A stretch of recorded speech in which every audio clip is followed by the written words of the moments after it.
నమస్తే అందరికీ. అందరూ ఎలా ఉన్నారు? బాగున్నారా? ఈరోజు మన టాపిక్ ఏంటంటే, మీరు కొత్తగా కువైట్కి వస్తున్నారా, మీరు కొత్తగా కువైట్కి వెళ్తున్నారా? అయితే ఈ వీడియో మీకోసమే. మనం కంటెంట్లోకి వెళ్ళే ముందు మీకు ఒక చిన్న మాట నా తరపున నుంచి. మీరు తొలిసారిగా నా వీడియో చూసినట్టుగా అయితే దయచేసి సబ్స్క్రైబ్ చేసుకోండి. దాని పక్కనే ఉన్న బెల్ ఐకాన్ నొక్కండి. ఎందుకంటే నేను చేసే సమాచారం మీ వద్దకి వెంటనే చేరుతుంది. ఓకేనా? ఇప్పుడు మనం టాపిక్లోకి వెళ్ళే ముందు చెప్పాల్సిన మాటలన్నీ చెప్పేసాను. ఇంకా టాపిక్లోకి వెళ్దాం. అయితే ముందు మనం కోవిడ్కి వచ్చే ముందు మనం ముందుగా తీసుకోవాల్సిన జాగ్రత్త నెంబర్ 1 ఏమిటి అంటే వీసా ప్రాసెస్.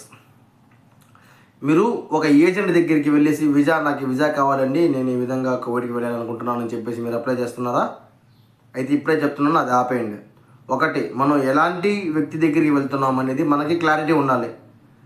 ఎవడో ఫోన్ చేసినాలే, ఎవడో యూట్యూబ్లో పెట్టేసినాలే, ఎవడో టిక్టాక్లో పెట్టేసినాలే, ఏముందిలే మనకు మంచి జరుగుతుంది అని చెప్పేసి మనం వెళ్ళిపోతూ ఉంటాం. చాలామంది వరకు ఇలానే వచ్చారు, చాలామంది మోసపోయారు కూడా.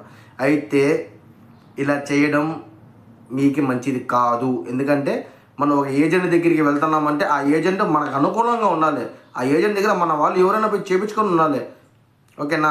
ముఖం తెలియని వాడి దగ్గరికి పోయి మీరు డబ్బులు ఇచ్చేసి నాకు విజా అయితే తెప్పించేసాను అని చెప్తే వాడు విజా అయితే తెప్పించేస్తాడు, మీకు కోవిడ్కి అయితే పంపించేస్తాడు. ఇక్కడ వచ్చే సమస్యలు దాని తర్వాత మీకు కఠినంగా ఉంటాయన్నమాట. కాబట్టి మీకు తెలిసిన ఏజెంట్ దగ్గరికి మాత్రమే వెళ్ళండి. మీకు ఏజెంట్ ఎవరు టచ్లో లేకపోతే మీ ఊరి వాళ్ళు, లేదంటే మీ తోటి వాళ్ళు, లేదంటే మీ ఫ్రెండ్స్ సర్కిల్లో ఎవరైనా వెళ్ళి ఉంటారు, అతనికి తెలిసిన ఏజెంట్స్ ఉంటారు, వాళ్ళ ద్వారా కానీ మీకు మంచి ఏజెంట్ని ఎత్తుక్కొని మరి వీసా తెప్పించుకొని వెళ్ళండి. ప్లస్ సెకండ్ థింగ్ ఏంటంటే, మీకు వీసా వచ్చిన తర్వాత 1కి 2 సార్లు చెక్ చేసుకోండి. మీకు ఏ వ్యక్తి అయితే మీకు వీసా పంపిస్తాడో ఆ వ్యక్తికి ఇలా అడగండి, అన్న నువ్వు నాకు వీసా పంపించావు కదన్నా, ఈ వీసా పంపించిన మనిషి పేరు ఏం పేరునా అని అడగండి. అయితే అతను చెప్పిన మనిషి పేరు ఆ వీసాలో ఉండే పేరు ఒకటే ఉండిందనుకో, ఓకే పర్వాలేదు, మీరు వెళ్ళొచ్చు. ఇంకొకటి, అదే వీసాలో ఉండే పేరు వేరే అతనిది, అతను చెప్పిన పేరు వేరే అతనిది అనుకో, మీకు సమస్యగా ఉంటుంది కొంచెం. ఎందుకంటే మీకు డ్రైవర్ అంటే ఇప్పుడు డ్రైవర్గా వస్తున్నాం అనుకో కోవిడ్కి, ఇప్పుడు డ్రైవర్గా కోవిడ్కి వెళ్ళాలనుకుంటున్నాం. అయితే ఇప్పుడు ఆ వీసా వచ్చేసి నేను పంపించాను నీకు, కానీ ఆ వీసా నా పేరు మీద లేదు. నా ఫ్రెండ్ నాకు ఈ వీసా ఇచ్చాడు, నేను నీకు పంపిస్తున్నాను. నువ్వైతే వచ్చేస్తావు, నా ఫ్రెండ్ నీకు అక్కమ్మ కొడతావు, నువ్వు నా ఇంట్లో పని చేసుకుంటావు. ఓకేనా? పని చేసుకుంటావు. అయితే దీంట్లో ఒక సమస్య ఏమిటంటే, అలా పనిచేసినప్పుడు రేపు నీకు ఏదైనా సమస్య వచ్చినప్పుడు నువ్వు పనిచేసే ఇంట్లో నీ కోవిడ్ నీకు ద్రోహం చేయొచ్చు. అంటే వీడు మన అకామ మీద లేదులే, వీడు మన పేరు మీద లేదులే, ఏమైతే మనకి ఎందుకులే ఒకటి చూసుకుంటాను అనుకుంటావు.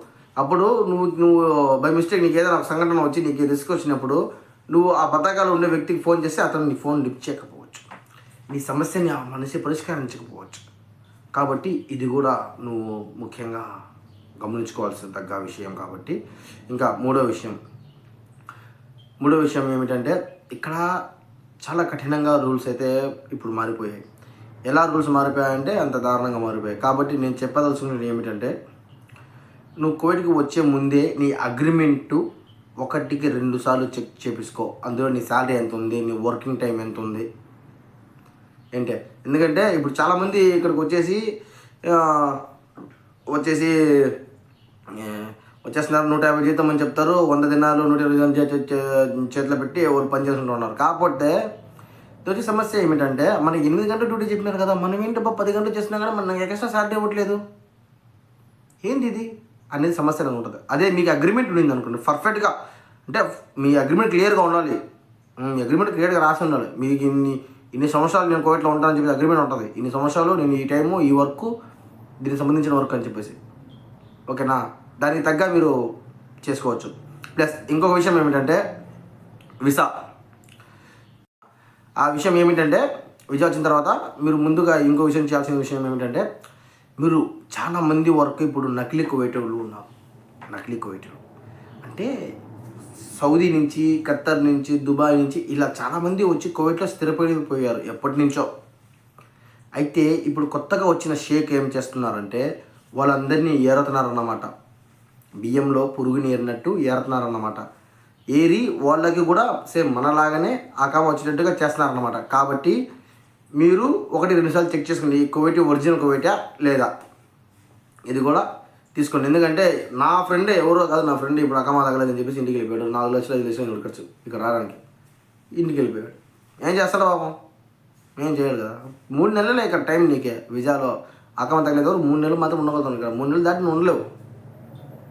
కాబట్టి ఇది కూడా నువ్వు చెక్ చేసుకోవాల్సిందిగా కోరుకుంటాను నేను.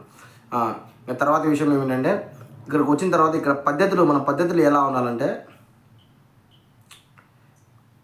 వాళ్ళు ఎలా చెప్తే అలానే ఉండాలి. మనకి ఇష్టాలు మనం అనుకోవాలి, వాళ్ళు చెప్పిన పని అంతా చేయాలి. ఎందుకంటే ఇది చేసింది మన వాళ్ళు వచ్చేసే కోవిడ్కి మన వల్లనే కోవిడ్ చెడిపోయింది తప్ప కోవిడ్ వల్ల మన వాళ్ళు చెడిపోలేదు. అంటే ఎవడి సౌకర్యం ఓడి చూసుకున్నట్టు, ఎవడి స్వార్థం ఓడి చూసుకున్నట్టు కోవిడ్లో ఇప్పుడు నేను వచ్చాను, నా స్వార్థం నేను చూసుకుని వెళ్ళిపోతున్నాను. రేపు ఇంకోటి వస్తాడు, ఓడి పాపం ఓడి స్వార్థం చూసుకుందాం అనుకుంటే కోవిడ్ ఓడి పడతాడు. ఇంకా ఇవి ముందు పోయినాడు, ఇలా చేసినాడు, ఇప్పుడు వీడు వచ్చినాడు, వీడు ఇలానే చేస్తాడు, వీడికి మనం గట్టిగా ఇవ్వాలి అనుకుంటాడు. అప్పుడు వాడికి కోవిడ్ గట్టిగా ఇస్తారన్నమాట. ఎట్లా గట్టిగా, ఇది కూడా గుర్తుపెట్టుకోండి, ఓకేనా. కాబట్టి ఇంకో విషయం ఏంటంటే, సూన్ వీసా అయినా కానీ, సిల్వర్ వీసా అయినా కానీ, నార్మల్ వీసా అయినా కానీ, వర్క్ వీసా అయినా కానీ, ఏ వీసా అయినా కానీ వచ్చేటప్పుడు 1-2 సార్లు అది ఒరిజినల్ కోవిటియా లేదా డూప్లికేట్ కోవిటియా అనేది చెక్ చేసుకోండి. అది మీ బాధ్యత. ఎందుకంటే మీరు డబ్బు పెడుతున్నారు, ఎందుకంటే మీరు వీసా కొంటున్నారు, ఎందుకంటే మీరు పని చేయడానికి వస్తున్నారు. అది మీ బాధ్యత, మీరే పరిష్కరించుకోవాలి, మీరే చూసుకోవాలి, ఓకేనా. అది విషయం. మన టాపిక్ ఏంటంటే ఇది. ఈ వీడియో నచ్చినట్లుగా అయితే మీరు నన్ను సబ్స్క్రైబ్ చేసి మీ ఆశీర్వాదం నాకు ఎల్లప్పుడూ నాకు ఉండాలని నేను కోరుకుంటున్నాను. ఇంకా ఇలాంటి మోటివేషన్ వీడియోస్ చేయడానికి, నేను ఇంకా ముందుకు రావడానికి మీ సబ్స్క్రైబ్ నాకు చాలా అవసరం. అలానే మీ ఫ్రెండ్స్కి, మీ ఫ్యామిలీ మెంబర్స్కి ఈ వీడియో షేర్ చేయండి, ఎందుకంటే వాళ్ళకి కూడా ఉపయోగపడవచ్చు. ఇంకో విషయం ఏమిటంటే అండి, నేను వీడియో చేయడానికి కొంచెం కష్టంగానే ఉంది మీకు చూసే వాళ్ళకి. ఎందుకంటే నా దగ్గర క్యామ్ లేదండి, ఒక టెలిఫోన్ ఉంది. ఎందుకంటే నాలో ఉండే భావన నేను 10 మందితో పంచుకుంటే నాకు బాగుంటుంది అని చెప్పేసి అందుకే నేను యూట్యూబ్ ఛానల్ ఓపెన్ చేశాను.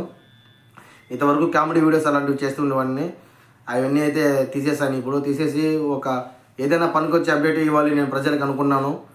కాబట్టి ఇలా చేస్తున్నాను వీడియో. అయితే ఇంకా కొద్ది రోజుల్లోనే నా శాలరీ వచ్చిన వెంటనే నేను ఒక కొత్త మొబైల్ అయితే కొనుక్కుంటాను. కొత్త మొబైల్ కానీ, ఒక క్యామ్ కానీ. నాకు ఈ యూట్యూబ్ కూడా నాకు రిపోర్ట్ పంపించింది, ఈ విధంగా నువ్వు కంటెంట్ బాగా చేస్తున్నావు కానీ నీ వీడియోలో క్లారిటీ లేదు, వచ్చే వాళ్ళు చాలా కన్ఫ్యూజ్ అవుతున్నారు, ఈ వీడియో క్లారిటీ లేదు ఎలా చెప్తాడో ఏం చెప్తాడో అనుకొని అంటున్నారు. కానీ మీరు దయచేసి మీరు హెడ్ ఫోన్స్ అయినా వాడుకోండి, లేదంటే మీ వాల్యూమ్ అయినా కొంచెం పెంచండి. ఎందుకంటే కొన్ని రోజులు మాత్రమే నేను మొబైల్ కొనుక్కునేంత వరకు. యూట్యూబ్ నువ్వు కూడా నన్ను క్షమించాలి, నీ సమాధానం నేను చెప్పలేకపోతున్నాను. ఎందుకంటే ఇప్పుడు నా దగ్గర అంత అమౌంట్ లేదు. మొబైల్ అయితే కొంటాను ప్లస్ క్యామ్ కూడా కొంటాను త్వరలోనే. ప్లీజ్ నా వీడియోస్ని కొంచెం సపోర్ట్ చేయి యూట్యూబ్ అని చెప్పి యూట్యూబ్ని కూడా కోరుకుంటాను. ఇంకో విషయం ఏంటంటే, మీకు ఈ వీడియో నచ్చినట్టుగా సబ్స్క్రైబ్ చేసుకొని లైక్ చేసి మీ అభిప్రాయం ఏమిటో కామెంట్ ద్వారా నాకు తెలపగలరు. ప్లస్ పక్కన ఉన్న బెల్ ఐకాన్ కూడా కొట్టడం మర్చిపోవద్దండి. నమస్కారం, అస్సలాము అలైకుం, బాయ్ బాయ్.